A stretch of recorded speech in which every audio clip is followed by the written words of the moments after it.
Hello, everybody. I'm here today to open up a new series. I'm actually teaching a new class at Knox College this spring called Environmental Matters in Municipalities.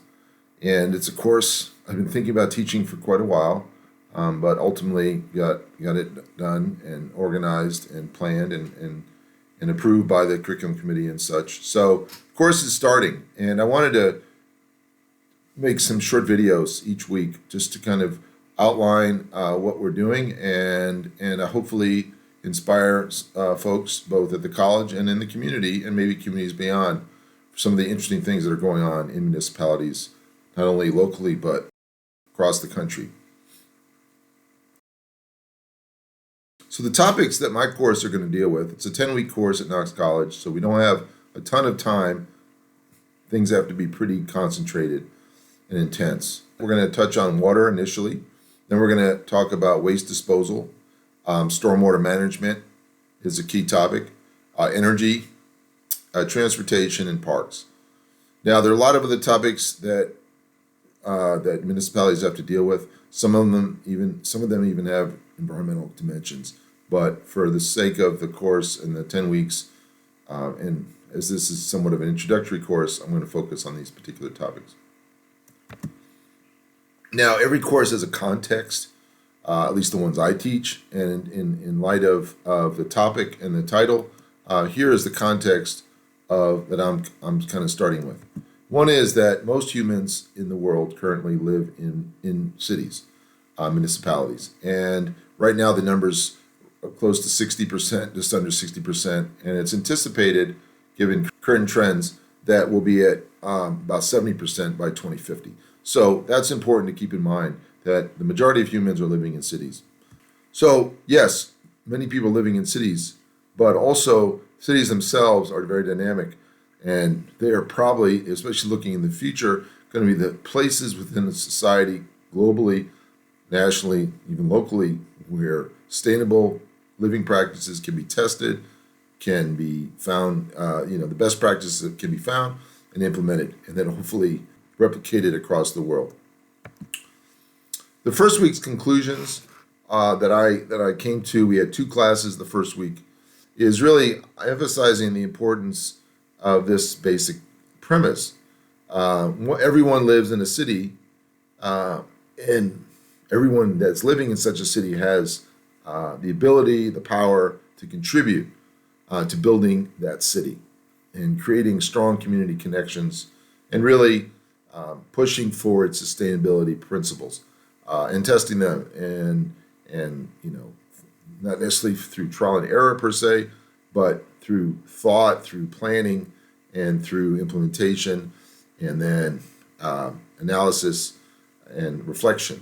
And so I really think it's important for people to realize this. And it may seem like a trite statement, but as I told my students, when I moved to Galesburg, 1998, and in the cities I had lived previously, I didn't really think that this was true, right? I didn't act upon it. I didn't understand the power that I had as an individual to contribute positively to my community. And now that I've lived here all the years I have and all the wonderful opportunities I've been granted through the college and through the city, I feel it's so obvious to me, but yet I recognize it's not something that many others fully appreciate. So I want to emphasize that going into this course. I also asked the students, what kinds of things do they see as requirements in terms of moving us forward? And they came up with many ideas, all of which are relevant.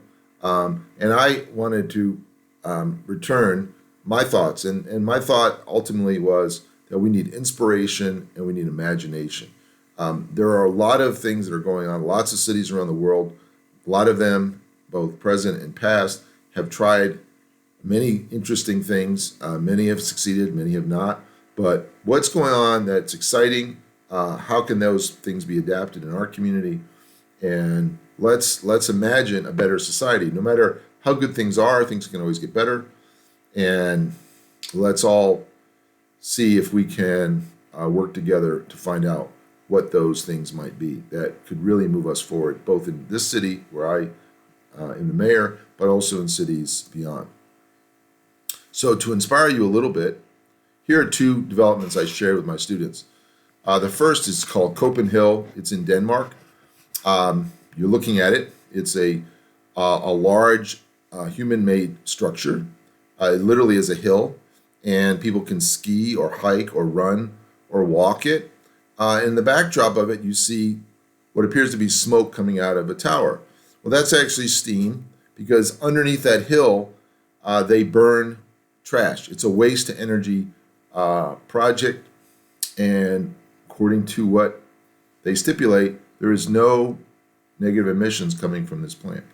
All the toxins that may derive from the process are collected and disposed of properly in a safer way. So this actually turns what might be, a landfill into something that is very exciting and brings in lots of folks to enjoy. Even there's a cafe at the top, and then even either ski down the slopes or walk down the slopes or hike and so on. And it really is in my mind, a very inspiring way of thinking about what we might do with our trash and how we might re-envision our cities around the world. Another city that needs to get some attention, I'd asked my students if they'd heard of it, and they had not, which I felt good. I mean, not good, but I felt like I had something to share with them. The city, as it's spelled, you see, is actually pronounced Curitiba. Curitiba. And it's a city in Brazil. It's actually been active on the sustainability front long before sustainability was even a term. Some of the things that they've implemented over the years, they have what's called a bus rapid transit, which prioritizes bus transit, is very accessible to the residents there. They have extensive green space throughout the city, and they actually use sheep to mow those areas as well.